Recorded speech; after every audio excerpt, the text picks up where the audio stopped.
This is Pastor Ray Frank, Syracuse Wesleyan Church. And today is Monday, May the 11th. Well, yesterday was Mother's Day. And I trust that if you're a mom, that you were well pleased with how you were honored and congratulated on your motherhood. If you are a child of your mother still living, I hope that you express to her your love and appreciation. Mother's Day is a little hard for me. In some ways, I think the older I get, the more I miss my mom. I mean, she went to be with Dad and the Lord on March 15th, 2020, a little over 6 years ago, but I still miss her fiercely.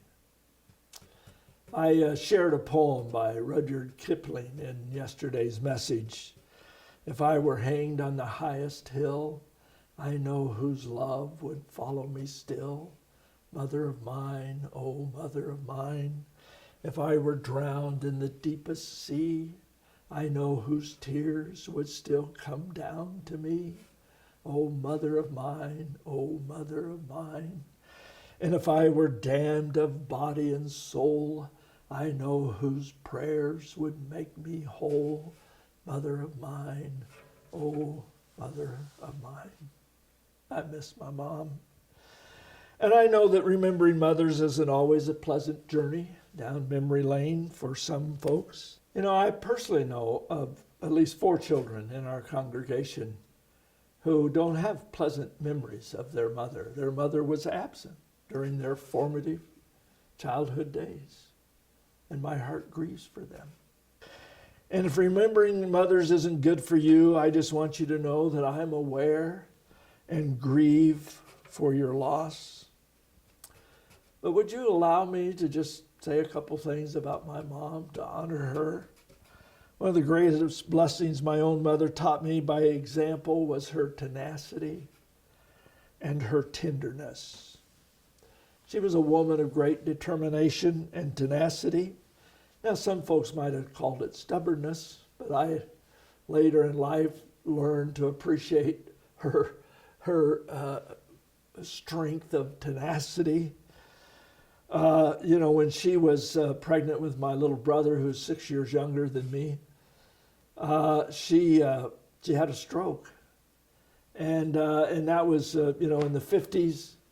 And the doctors then didn't give much hope for rehabilitation, and she certainly, didn't have a way. They didn't have processes to put her in, some kind of program that would help her to walk. And they told her she would be paralyzed on her left side for the rest of her life and be bedridden.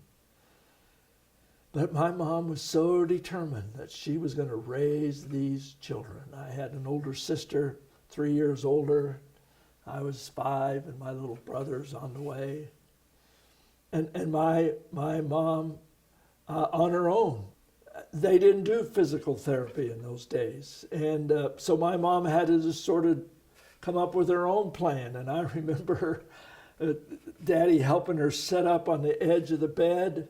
And my mom would pick her arm up and put it up on the back of a chair and then grip it with the other. And then with all of her determined to stand up. And finally, I remember the day she did it. And then she kind of turned loose and fell over backwards into bed. I can remember a few days, maybe weeks after that, Daddy would help her she could stand up. And Daddy would get her up against the wall, and she would have a chair and move it forward a little bit and take a step, and then another step and a step.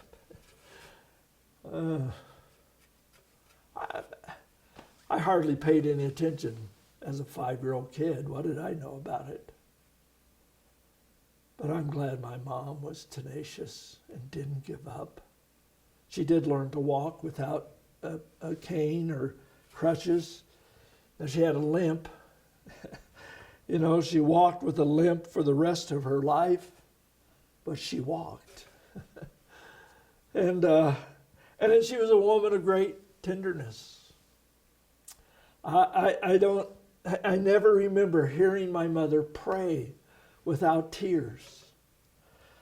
And some probably would judge her to be too emotional. But I'm grateful for the memory of my mom being moved deeply and fervently as she prayed.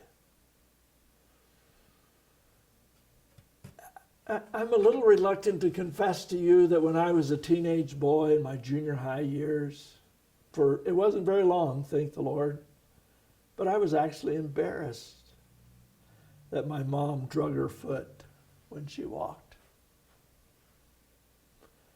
Or that if I had friends over from school and we sat down at a meal and it was Mom's turn to pray the table blessing, I would cringe because I knew she would start crying halfway through the table blessing. And of course, I'm ashamed of that now, that I felt so embarrassed. And the only reason I share that is to give you young mothers a hope that if you feel unappreciated, that your children are ungrateful for your sacrifices, for your prayers, for your persistence in training and helping them, they'll get over that. There'll be a time when they finally realize what a blessing it was to have you for your mom. Now, I wish I'd have told my mom more often that I loved her and cared, and I was so proud of her. She cared so deeply and loved so passionately, and I miss her.